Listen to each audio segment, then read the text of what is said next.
students, today we will discuss some numericals on electromagnetic induction, and first numerical is 6.1.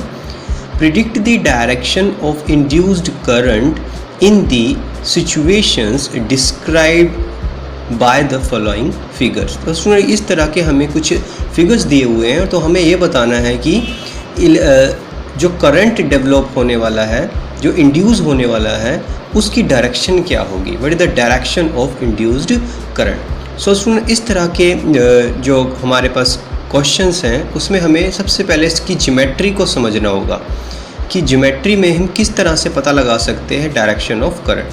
तो सबसे पहले मैं first part को discuss कर रहा हूँ. यहाँ पर एक कॉइल दी गई है, उसे इस तरह से बनाया गया है एंटी क्लॉकवाइज डायरेक्शन में. इस तरह आप एंटी क्लॉकवाइज डायरेक्शन कह सकते हो. वायर को इस तरह से वाउंड किया गया है. स्टूडेंट वायर को हम दो तरह से वाउंड कर सकते हैं, क्लॉकवाइज, एंटी क्लॉकवाइज. तो ये स्प्रिंग इस तरह से है, इसमें वाइंडिंग एंटी क्लॉकवाइज में अगर मैं मूव करता हूँ तो मैं दूर जा रहा हूँ.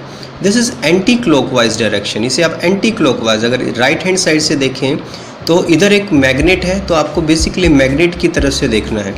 तो मैग्नेट यहाँ रखा हुआ है, साउथ पोल नॉर्थ पोल है. तो यहाँ से देखें तो वायर इस तरह से घूम रही है. जैसे इसके ऊपर अगर मैं वायर को वाउंड करूँगा तो यहाँ वायर लगा के इस तरह से मैं दूर जाता रहूँगा, इस तरह से वाइंड करता रहूँगा. तो हम कहेंगे यहाँ एंटी क्लॉकवाइज डायरेक्शन में वाइंडिंग की गई है. तो यहाँ पर इस सर्किट को कंप्लीट कर देते हैं. इसका नाम P है, इसका नाम Q है पार्ट का, और इसको मैं कंप्लीट कर देता हूँ सर्किट को. This is the circuit. यहाँ हम इसे क्लोज कर देते हैं. तो हमें करंट बताना है. यहाँ एक पॉइंट है R दिया हुआ है. ओके. और मैग्नेट की कुछ मूवमेंट भी दी हुई है. अब हमें ये पता लगाना है कि करंट की डायरेक्शन क्या होगी. जैसे ही मैग्नेट को मैं कॉइल की तरफ मूव करूँगा तो एक ऐसा EMF इंड्यूस होगा जो उसे अपोज करेगा. तो साउथ को कौन अपोज कर सकता है? साउथ अपोज करता है. बट सुनिए, जहाँ साउथ पोल होता है वहाँ पर कॉइल में क्लॉकवाइज करंट होना चाहिए. जब क्लॉकवाइज करते तो आप पास आ रहे हो, तो क्लॉकवाइज करंट किस तरह से होगा? क्लॉकवाइज इस तरह से यहाँ बाहर आ रहा होगा. अगर वो एंटी क्लॉक होता तो वो दूर जाता. तो ये डायरेक्शन रहेगी क्लॉकवाइज की. सो स्टूडेंट, यहाँ पर जो करंट की डायरेक्शन आपके पास आई है वो है P से Q तरफ. P से Q की तरफ. Direction of current is from P to Q. यहाँ बेसिकली आपको सिर्फ क्लॉक रूल लगाना था कि अगर किसी लूप में साउथ पोल बना हुआ है, इसका मतलब वहाँ क्लॉकवाइज करंट है. अगर नॉर्थ पोल बना होता तो वो एंटी क्लॉकवाइज करंट होता. तो यहाँ पर क्लॉकवाइज करंट है क्योंकि यहाँ साउथ पोल बना है मैग्नेट की तरफ. ऐसा करंट या ऐसा EMF डेवलप हुआ है जो मैग्नेट को अपनी तरफ आने से रोकता है. तो सेकंड पार्ट को डिस्कस कर लेते हैं. यहाँ एक की बजाय दो कॉइल दी हुई है. यहाँ भी आपको टर्न को समझना होगा. देखो सुनिए, यहाँ से कॉइल गई हुई है इस तरह से, और मेरा हाथ क्लॉकवाइज घूम रहा है. इस तरह से देखें, क्लॉकवाइज घूम रहा है. तो यहाँ पर इस तरह से वाइंडिंग की गई है. इसे आप क्लॉकवाइज वाइंडिंग कहोगे. आपके हाथ की मूवमेंट से आप पता लगाओगे कि वो किस तरह से हाथ मेरा मूव कर रहा है. This is the clockwise. ये इस तरह से मैं क्लॉकवाइज की तरफ से देखने से, मैग्नेट की तरफ से देखने से ये क्लॉकवाइज नज़र आ रहा है. मैग्नेट की तरफ से देखने इस तरह से आप कॉइल को घुमा रहे हो. सर्किट को कंप्लीट करेंगे इस तरह से. यहाँ एक पॉइंट है P और यहाँ है Q और यहाँ दिया हुआ है R. एक कॉइल और है. यहाँ देखो टर्न किस तरह से है. अगली तरह से मूव करूँ तो मेरा हाथ इस तरह से मूव कर रहा है. That is anti clockwise direction में. मैग्नेट की तरफ से देखें तो एंटी क्लॉकवाइज डायरेक्शन में मेरा हाथ मूव करेगा ऐसे.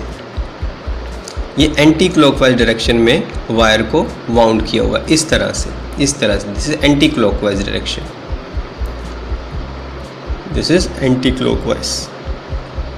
ऐसे मूव किया हुआ है दिस वे. ओके. यहाँ पे कुछ पॉइंट गिवन है X, Z, Y. यहाँ Z पॉइंट है. ओके. अब एक मैग्नेट रखा हुआ है यहाँ पर,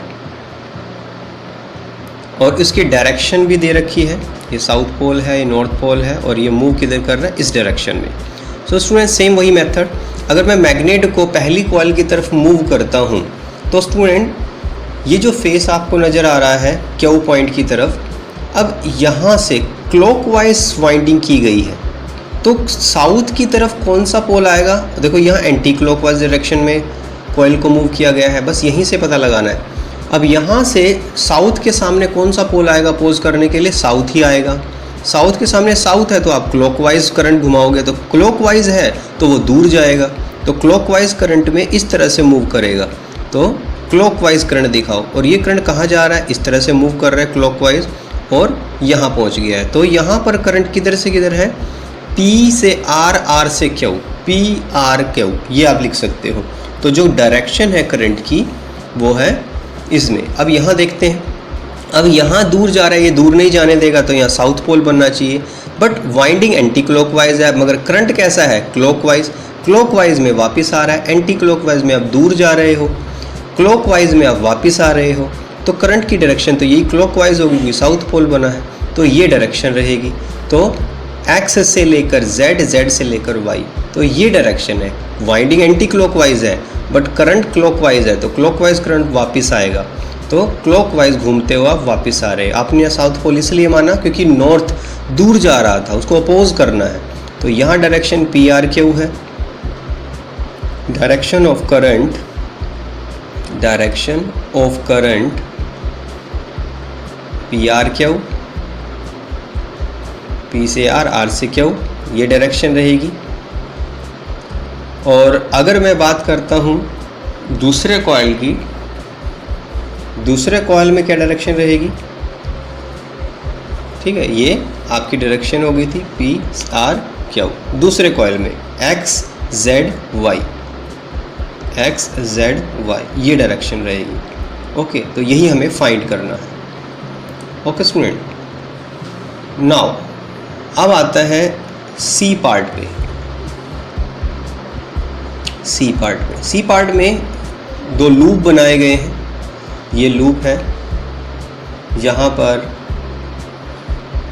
आपको करंट दिया हुआ है क्योंकि यहाँ एक बैटरी अटैच की गई है और की को क्लोज किया गया है। की को क्लोज किया गया है तो करंट इंक्रीज कर रहा है, करंट धीरे धीरे इंक्रीज। तो यहाँ बताना है यहाँ पर डायरेक्शन क्या होगी करंट की। सबसे पहले लूप हमें समझने होंगे, इन लूप की डायरेक्शन क्या है।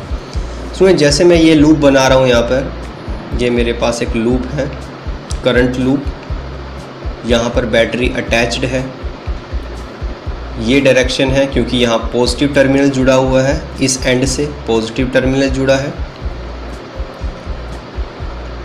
और यहाँ पर इस तरह से यहाँ की लगी है, क्लोज करनी है। की क्लोज करेगी तो करंट इंक्रीज करेगा, धीरे धीरे मैक्सिमम तक जाएगा।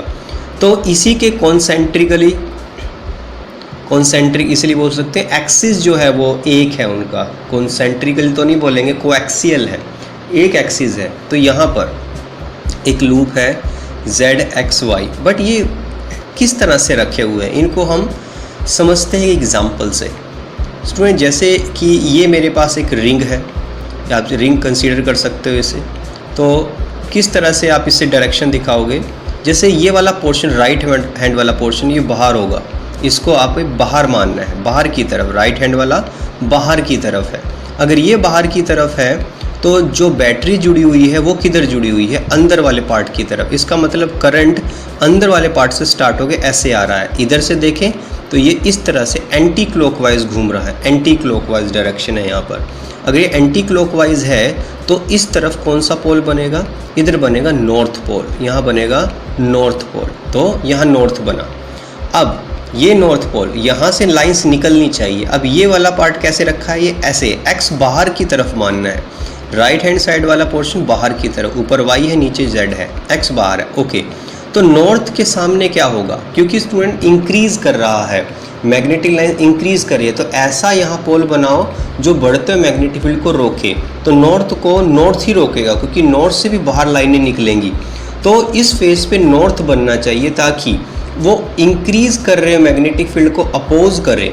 कौन सा मैग्नेटिक फील्ड? जो इस कॉइल में से निकलेगा, इससे निकलने वाला मैग्नेटिक फील्ड उधर से आने वाले मैग्नेटिक फील्ड को अपोज करेगा। तो स्टूडेंट, यहाँ पर हमारे पास नॉर्थ पोल बनना चाहिए, तो हम यहाँ बना देंगे नॉर्थ पोल। अगर यहाँ नॉर्थ पोल बन रहा है तो इस फेस की तरफ करंट की डायरेक्शन क्या होनी चाहिए? अगर मैं कहता हूँ यहाँ नॉर्थ पोल बन रहा है तो करंट की डायरेक्शन इस फेस की तरफ से देखने से किस तरह से होगी? Anti clockwise. नॉर्थ को रिपेल कर रहा है, यहाँ मैग्नेटिक लाइंस रिपेल कर रही हैं, तो इस तरह से करंट है। ऊपर x है, उधर y है, इधर z है, इसका मतलब x से y, y से z, तो x y z ये डायरेक्शन होगी करंट की। तो करंट की डायरेक्शन x से y, y से z, this is the direction of the current. तो आप यहाँ डायरेक्शन दोगे x से y, y से z। Direction of current is x y z, x y z ये डायरेक्शन होगी इंड्यूस्ड करंट की। तो सुनिए, इस तरह से आपको इसे समझना होगा। इसी तरह एक और पोर्शन इसमें दिखाया हुआ है, एक और लूप है डी पार्ट में। डी पार्ट भी ऐसे ही सॉल्व करना है। डी पार्ट को देखते हैं, यहाँ पर एक लूप दिया हुआ है, यहाँ एक लूप है, ये वाला, ये लूप बनाते हैं यहाँ पर। इसी के ही को एक्सियली एक और है, इसी एक्सिस पर इसके पैरेलल एक और लूप जो कि किसी बैटरी से अटैच्ड है। ओके, यहाँ पर करते हैं दिस वे।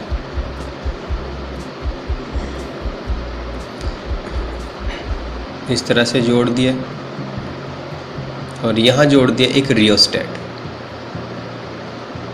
रियोस्टेट का केस ये होगा, अगर मैं रेजिस्टेंस को वेरी करूँ, दैट इज़ रेजिस्टेंस को कम करूँ, तो करंट इंक्रीज़ करेगा। यहाँ बेसिकली करंट को इंक्रीज़ किया जा रहा है, वैसे ही बैटरी ऑन होगी, करंट इंक्रीज़ करेगा, हमें ये कंसीडर करना है।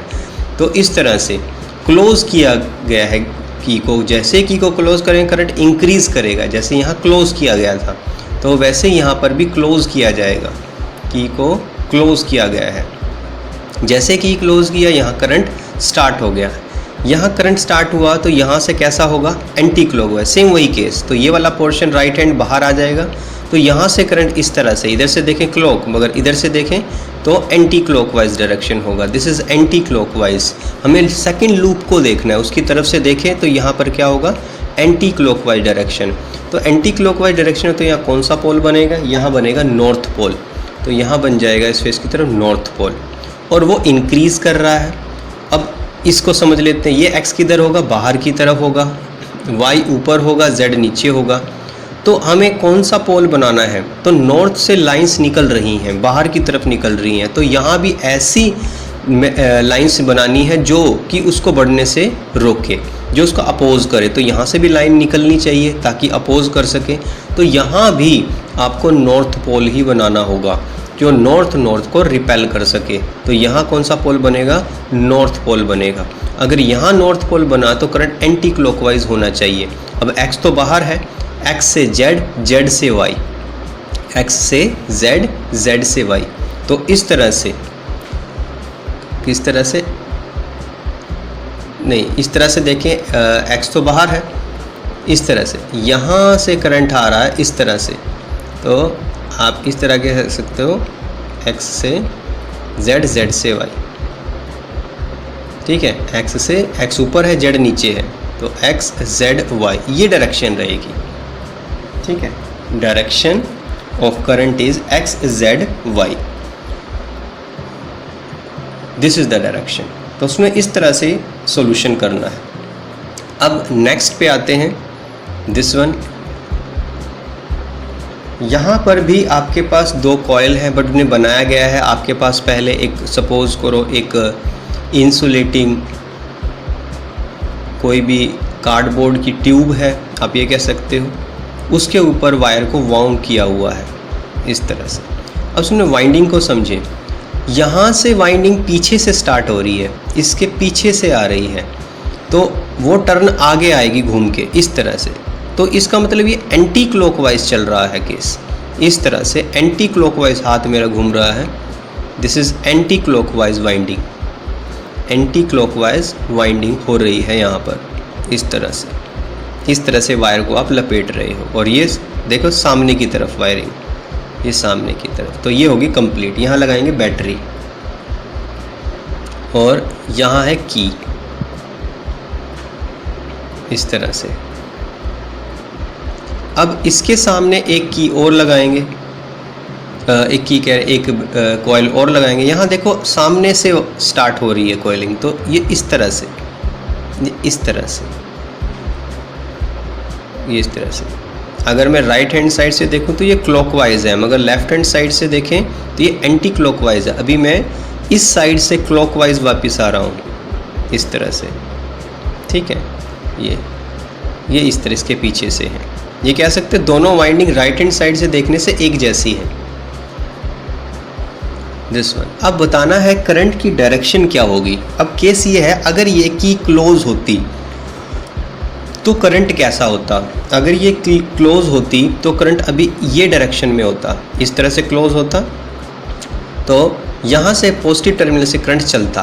कैसे चलता, अभी हमने क्लोज की हुई है, अभी क्लोज की है। अगर क्वेश्चन में दिया हुआ है की को जस्ट रिलीज़ किया गया है, मतलब बंद किया हुआ है, बट अभी के लिए हम इसे क्लोज कर देते हैं। इस तरह से करंट घूमता हुआ क्लॉकवाइज घूमता हुआ आगे जा रहा था। पहले केस में ये जा रहा था, क्लॉकवाइज घूम रहा था, बट क्लॉकवाइज है तो कौन सा पोल बनेगा, यहाँ साउथ पोल बनेगा, साउथ पोल बनेगा। मतलब यहाँ से मैग्नेटिक लाइंस एंटर कर रही हैं, इस लूप के अंदर मैग्नेटिक लाइंस एंटर करिए। बट अभी करना क्या है, हमें क्या करना है, रिलीज़ करना है, मतलब कि की को हटाना है यहाँ से। अब की को जैसे डिस्कनेक्ट करेंगे ये करंट घटना शुरू हो जाएगा। ये क्लॉकवाइज वाला करंट जो है, हमने सर्किट को क्या किया, ब्रेक किया है, तो क्लॉकवाइज करंट घट रहा है। इसका मतलब यहाँ से अंदर जाने वाली लाइंस घट रही है, हमें बढ़ाना है। हम बढ़ाएंगे कैसे, वह ऐसे बढ़ाएंगे कि यहाँ से कुछ लाइंस आ जाए। तो किस तरह से यहाँ लाइंस आ सकती हैं, मतलब हमें इसकी हेल्प करनी है एक तरह से। यहाँ से कैसे हेल्प हो सकती है, कुछ लाइंस मिल सकती हैं। तो यहाँ मिल सकती है लाइन तब जब यहाँ पर भी एक साउथ पोल हो जाए, मतलब उनकी हेल्प करनी है।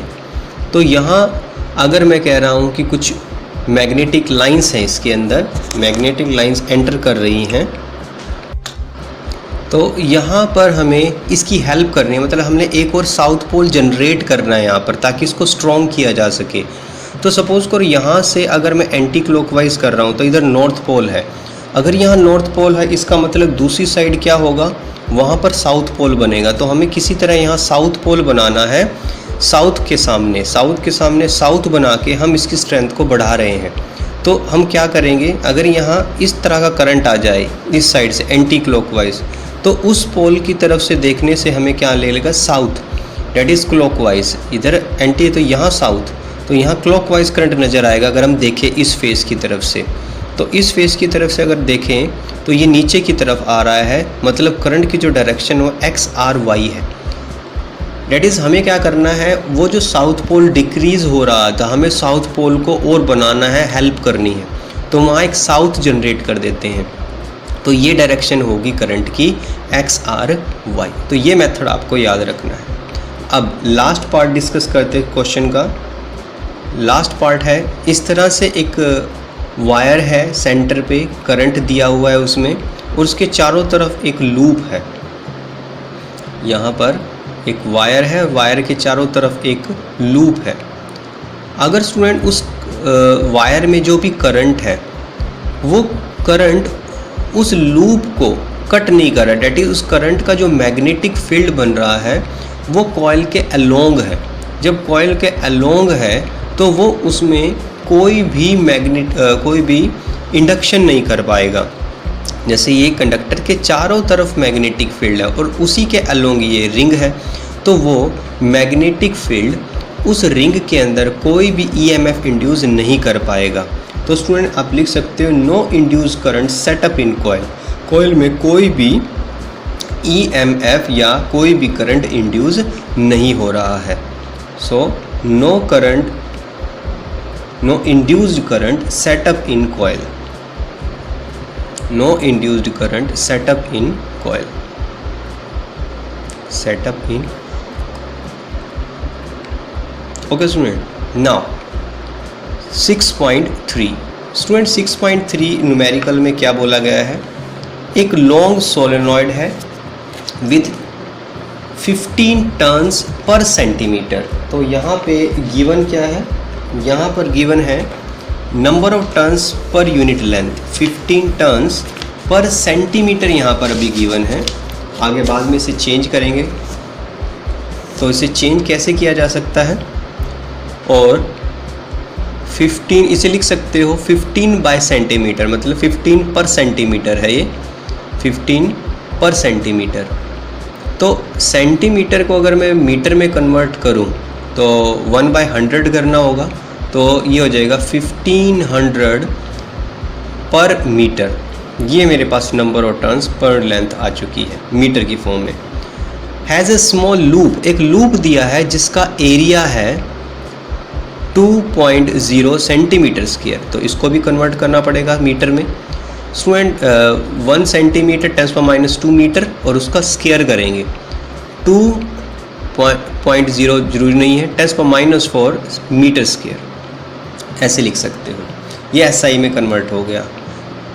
Inside the solenoid normal to axis, student वो जो लूप रखा हुआ है वो सोलेनॉइड में रखा हुआ है, स्मॉल लूप जिसका एरिया हमें गिवन है, वो लूप रखा हुआ है सोलेनॉइड के अंदर।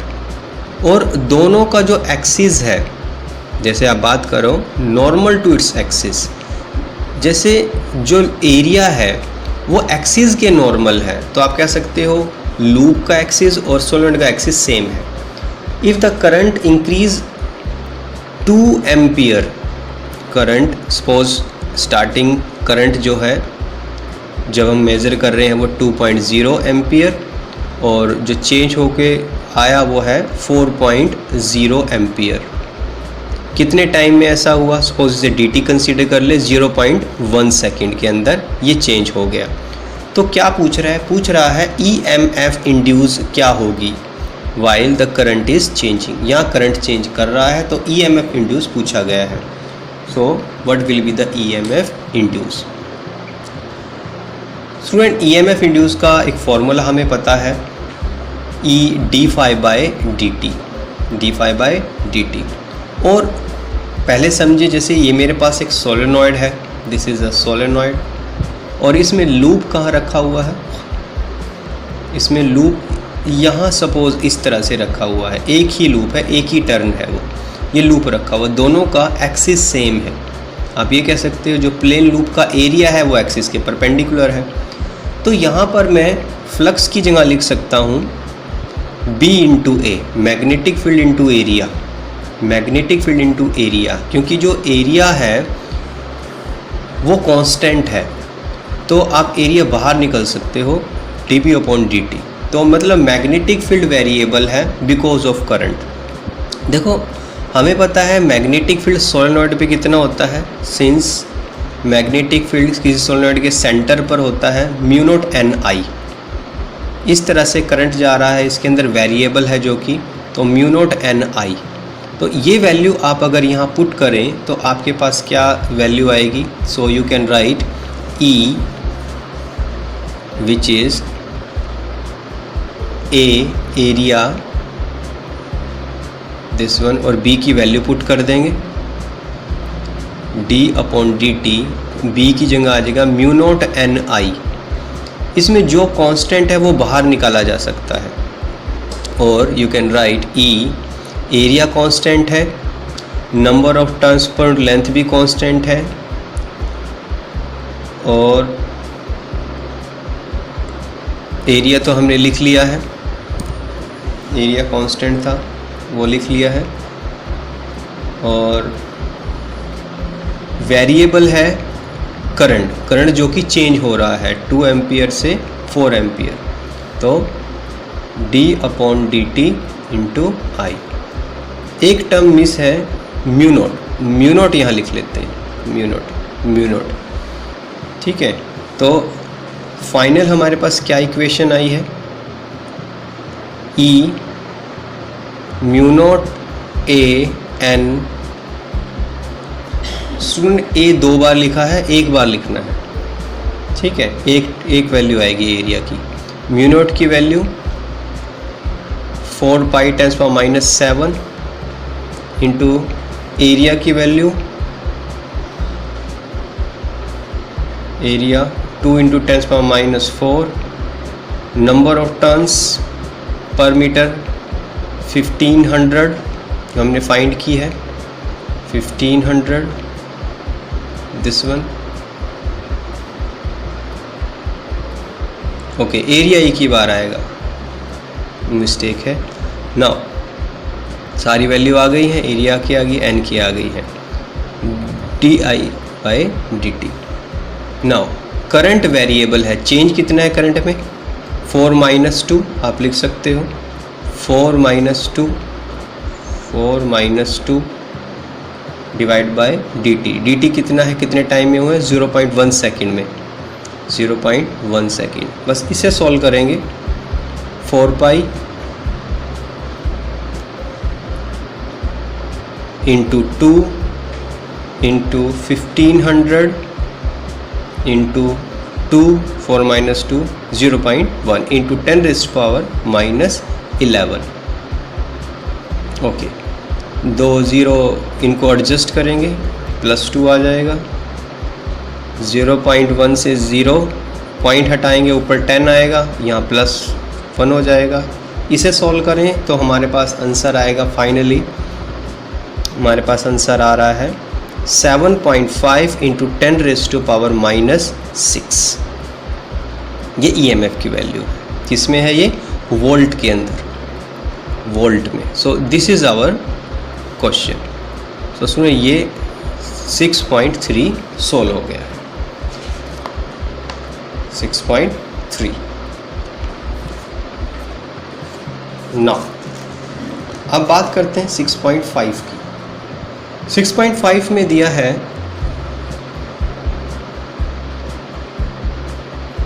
1 मीटर लॉन्ग मेटालिक रोड है, 1 metre long metallic rod, length दी है 1 मीटर,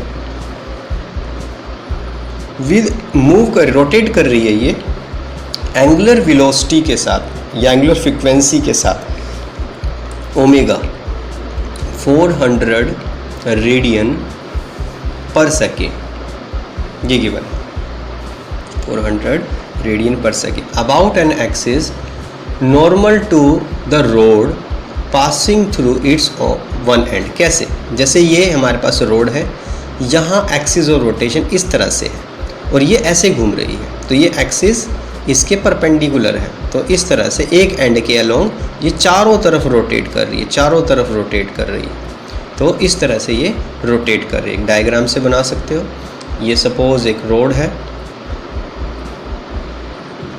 ये एक रोड है और यहाँ एक्सिस है, एक्सिस रोटेशन, और ये रोटेट कर रहा है एंड, ये वाला एंड रोटेट कर रहा है, सर्कल बना रहा है, सर्कुलर पाथ में रोटेट कर रहा है, और इसकी लेंथ हमने यहाँ पे ली है L, 1 मीटर, ठीक है, इस तरह से रोटेट कर रहा है। The other end of the road in contact with the circular metallic ring, और उसके दूसरे एंड पे एक रिंग लगा है, ये एक रिंग है, ये एक रिंग है, इसे हम एक रिंग कंसीडर कर लेते हैं, ये एक रिंग है जो इसके साथ ही रोटेट कर रहा है।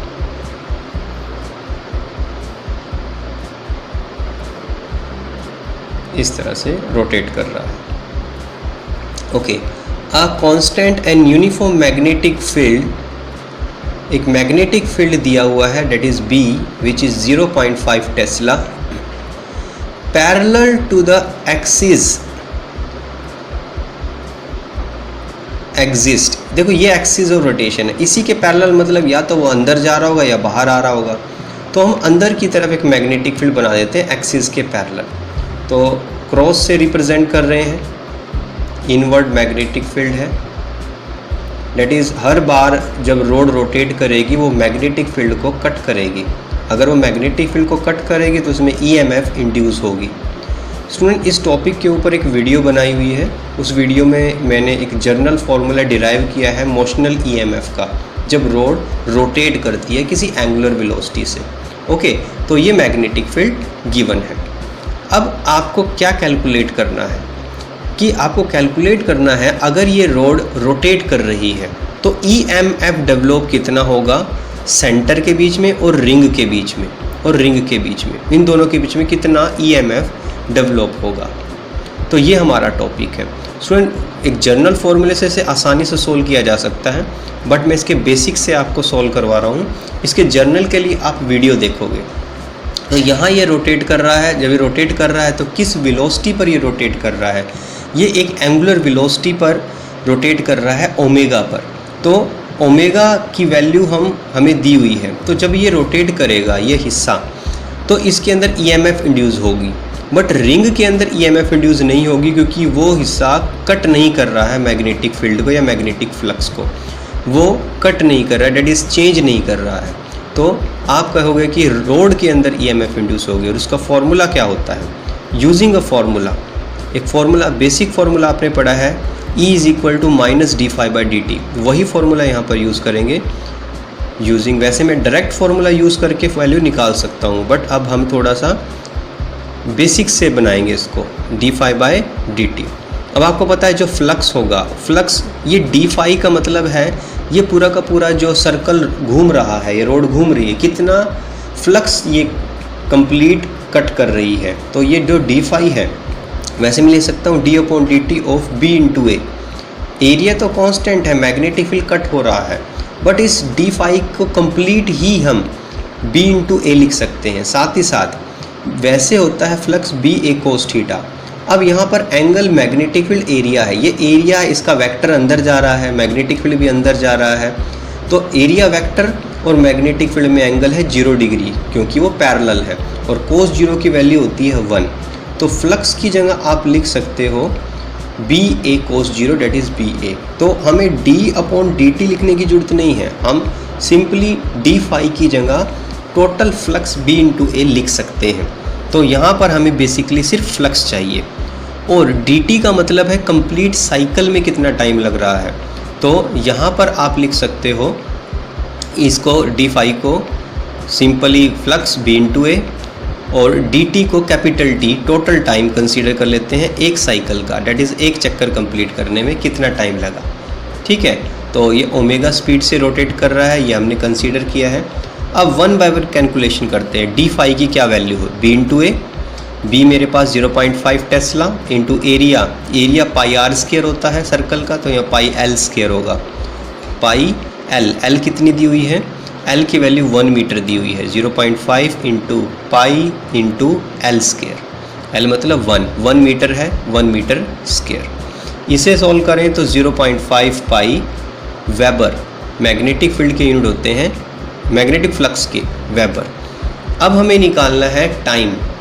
हमने dt को कैपिटल T कंसीडर किया है, कैपिटल T हमने इसको कंसीडर किया है, तो ओमेगा 2π/T होता है, 2π/T। तो यहाँ से T की वैल्यू आ जाएगी 2π/ω।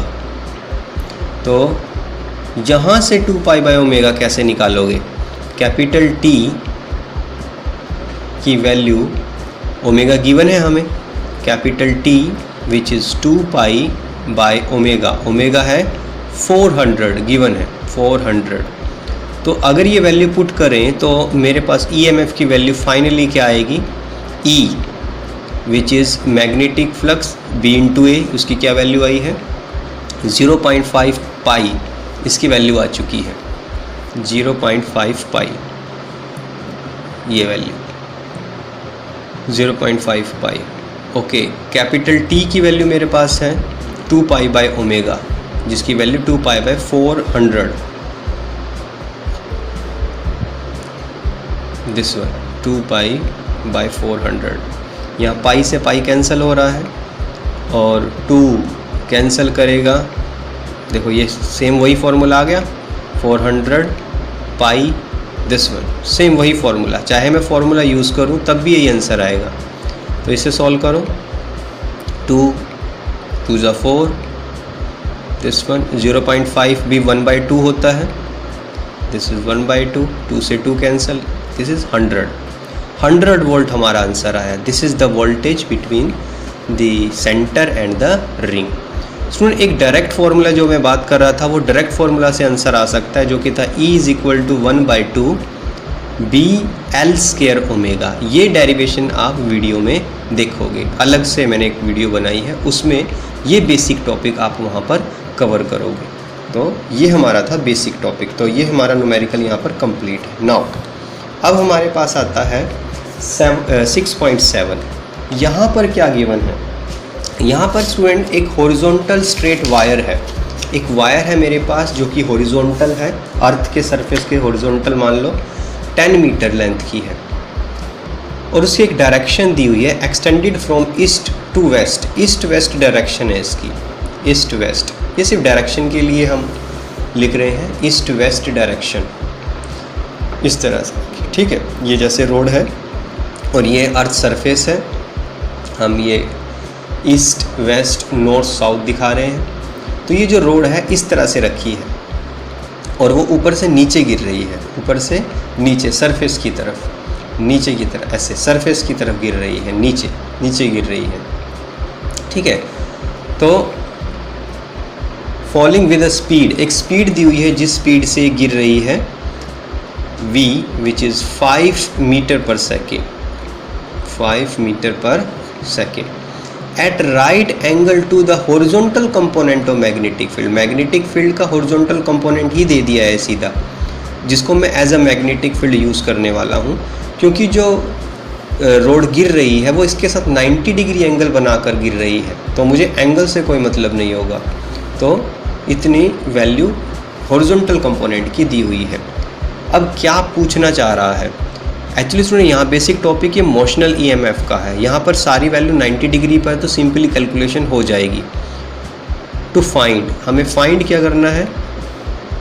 फर्स्ट हमें फाइंड करना है ईएमएफ, जो what is the instantaneous value of EMF induced, what value of EMF induced in the wire. E की वैल्यू हमें यहाँ पर कैलकुलेट करनी है। इट इज़ मोशनल ईएमएफ, ये मेरे पास मोशनल ईएमएफ है। दूसरा मुझे डायरेक्शन बतानी है, जो ईएमएफ इंड्यूस होगी उसकी डायरेक्शन क्या होगी। साथ ही साथ मुझे बताना है कि वायर का कौन सा एंड हाइयर पोटेंशियल पर है, which end is at higher potential, higher electric potential, higher potential. तो 1 बाय 1 सॉल्यूशन करते हैं। सबसे पहली बात, जब हम ईएमएफ को फाइंड करेंगे तो क्या गिवन है? जैसे ये अर्थ है, हमें पता है अर्थ के चारों तरफ मैग्नेटिक लाइंस है। कहाँ से स्टार्ट हो रही है? अर्थ के साउथ से स्टार्ट होती है और नॉर्थ की तरफ जा रही हैं। ये अर्थ की हम बात कर रहे हैं, अर्थ की मैग्नेटिक फील्ड इस तरह से। ऐसी ऐसी बहुत सारी लाइंस होंगी, बस किसी एक लाइन से हम समझ लेते हैं। अब सुन, अर्थ का मैग्नेटिक फील्ड किसी एंगल पर झुका है तो उसके दो कंपोनेंट होते हैं, हमने पढ़ लिया है। एक होगा हॉरिजॉन्टल कंपोनेंट, ये हॉरिजॉन्टल इसलिए बोल रहा हूँ आपको वर्टिकल लगेगा क्योंकि ये अर्थ के सरफेस से देखा जा रहा है। ये है वर्टिकल कंपोनेंट जो अर्थ की तरफ जा रहा है, हॉरिजॉन्टल कंपोनेंट, वर्टिकल कंपोनेंट। जो रोड गिर रही है वो ईस्ट वेस्ट डायरेक्शन में गिर रही है। तो अब जो भी रोड गिर रही है वो किस कंपोनेंट को कट करेगी नॉर्मली?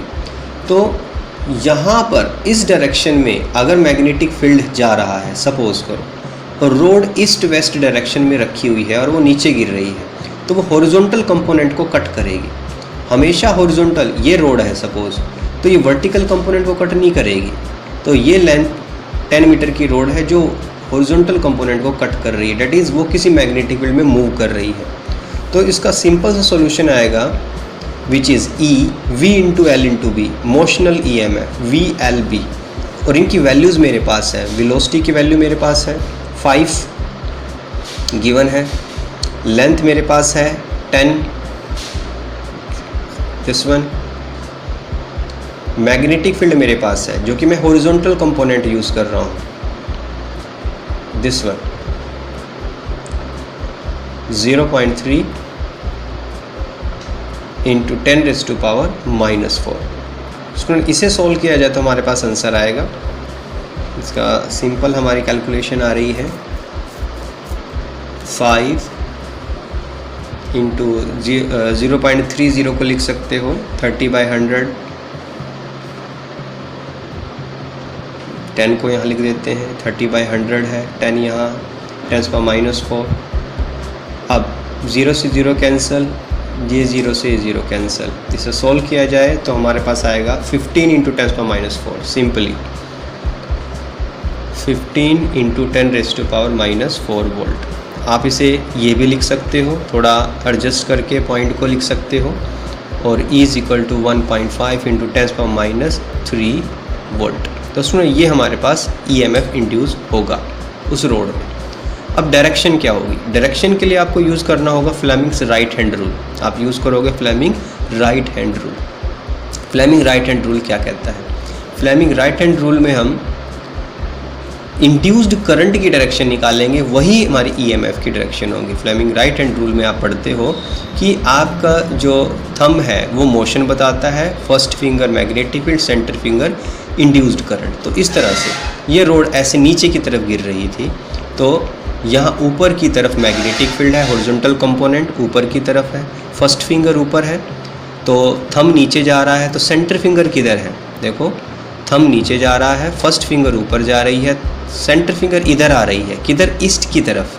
किधर जा रही है? ईस्ट की तरफ। देखो, फर्स्ट फिंगर ऊपर है, थंब नीचे है, दिस इज़, ये हमारे पास सेंटर फिंगर है, ये मैग्नेटिक फील्ड है, फर्स्ट फिंगर, थंब नीचे, सेंटर फिंगर ईस्ट की तरफ। तो डायरेक्शन है west to east.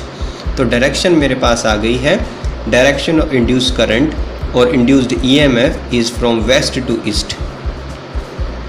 Direction of induced current, induced EMF, question में EMF पूछा है, इंड्यूस्ड EMF और induced current, induced current is from